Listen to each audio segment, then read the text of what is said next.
Hello everyone, வீட்லேயே பன்னீர் cheese pizza எப்படி செய்கிறதுன்னு பார்க்கலாமா?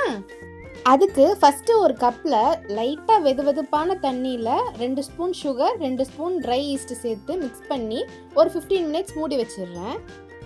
இப்போ ஒரு பவுலில் 3 கப் மைதா எடுத்துட்டு 1/4 ஸ்பூன் உப்பு கொஞ்சமாக எண்ணெய் சேர்த்து நல்லா மிக்ஸ் பண்ணிவிட்டு நம்ம ஆல்ரெடி மூடி வச்சுருந்தோம்ல ஈஸ்ட்டு போட்டு அது நல்லா ஈஸ்ட் ஆக்டிவேட் ஆயிடுச்சு. இப்போ அது தண்ணியோடு இதில் சேர்த்து நல்லா மிக்ஸ் பண்ணிடலாம். பண்ணிவிட்டு கொஞ்சம் கொஞ்சமாக தண்ணி சேர்த்து பிணைஞ்சு வச்சிடலாம்.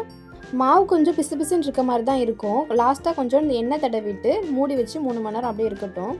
இப்போ பன்னீரை மேரினேட் பண்ணி வச்சுருக்கேன். மிளகாத்தூள், உப்பு, கொஞ்சமாக இஞ்சி பூண்டு பேஸ்ட் எல்லாம் போட்டு சிக்கன் 65 பவுட்ரு எல்லாம் போட்டு மேரினேட் பண்ணி வச்சுருக்கேன். அதை இப்போ பொரிச்சு எடுத்துடலாம். அடுத்து வெங்காயம், தக்காளி, கேரட்டு எல்லாம் வெட்டி வச்சுருக்கேன். இன்னொரு பவுலில் மொசரல்லா சீஸ் தான் எடுத்து வச்சுருக்கேன். இப்போ மாவு நல்லாவே பொங்கி வந்துருச்சு. நானும் எல்லாமே ட்ரை பண்ணி பார்த்தேன். நான் வச்சுருந்த கப்பு வந்து பெருசுன்றதுனால அந்தளவுக்கு பஃப்னு வரல, எல்லாமே ஸ்ப்ரெட் ஆகிருந்துச்சு. இப்போ அதுலேருந்து ஒரு உருண்டையை பிரித்து இந்த மாவை அப்படியே பீஸா பிளேட்டில் வச்சு கையிலேயே ஸ்ப்ரெட் பண்ணி விட்டுறேன். ஓரம் மட்டும் லைட்டாக கனமாக இருக்க மாதிரி பார்த்துக்கணும். ஸ்ப்ரெட் பண்ண மாவில் ஃபோக் ஸ்பூனை வச்சு இந்த மாதிரி லைட்டாக குத்தி விட்டுக்கிறேன். அப்போ தான் மாவு ஈவனாக வேகும். இப்போ இதை எங்கள் வீட்டில் இருக்க மைக்ரோவேவ் ஓவனில் தான் வைக்க போகிறேன். 3 மினிட்ஸ் வைக்க போகிறேன். நீங்கள் கேஸ் ஸ்டவ்வில் செய்கிறதுனா ஒரு அடிகனத்தை பாத்திரத்தை வச்சு கீழே கல் உப்பு போட்டுட்டு ஒரு ஸ்டாண்டு வச்சுட்டு இந்த பிளேட்டை உள்ளே வச்சுட்டு மூடி வச்சிடலாம். இப்போ டோ நல்லா வெந்துருச்சு. இப்போ இது மேலே பீஸா சாஸ் கொஞ்சம் சேர்த்து நல்லா ஸ்ப்ரெட் பண்ணி விட்டுட்டு இப்போ நம்ம கட் பண்ணி வச்ச வெங்காயம், தக்காளி, கேரட் எல்லாத்தையுமே இதில் ப்ளேஸ் பண்ணிக்கிறேன். உங்களுக்கு வேணால் கேப்சிகம், கார்ன் எது வேணால் ஆட் பண்ணிக்கலாம். நான் இன்றைக்கி கேரட் தான் ஆட் பண்ணியிருக்கேன். இப்போ கொஞ்சமாக மொசரல்லா சீஸ் போட்டுட்டு நம்ம ஃப்ரை பண்ணி வச்சுருந்தோம்ல பன்னீர், அதையும் அங்கங்கே ப்ளேஸ் பண்ணிவிட்டு இப்போ லாஸ்ட்டில் நிறையா மொசரல்லா சீஸ் போட்டுடலாம்.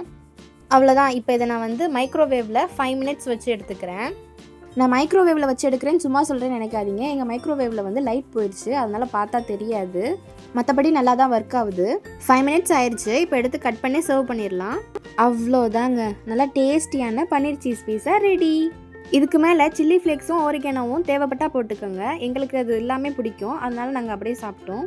டேஸ்ட்டு அப்படியே கடையில் வாங்கி சாப்பிட்ற மாதிரி தாங்க இருந்துச்சு. சூப்பராக இருந்துச்சு. வீட்டில் எல்லாருமே ஆஹா ஓஹோன்னு புகழ்ந்துட்டாங்க. செம்ம சீஸியாக சூப்பராக இருந்துச்சு. நீங்களும் இந்த பன்னீர் சீஸ் பீஸாவை வீட்டில் ட்ரை பண்ணி பார்த்துட்டு எப்படி இருந்துச்சுன்னு கமெண்ட் செக்ஷனில் சொல்லுங்கள். நான் வேறு ஒரு வீடியோவில் பார்க்குறேன். பாய்.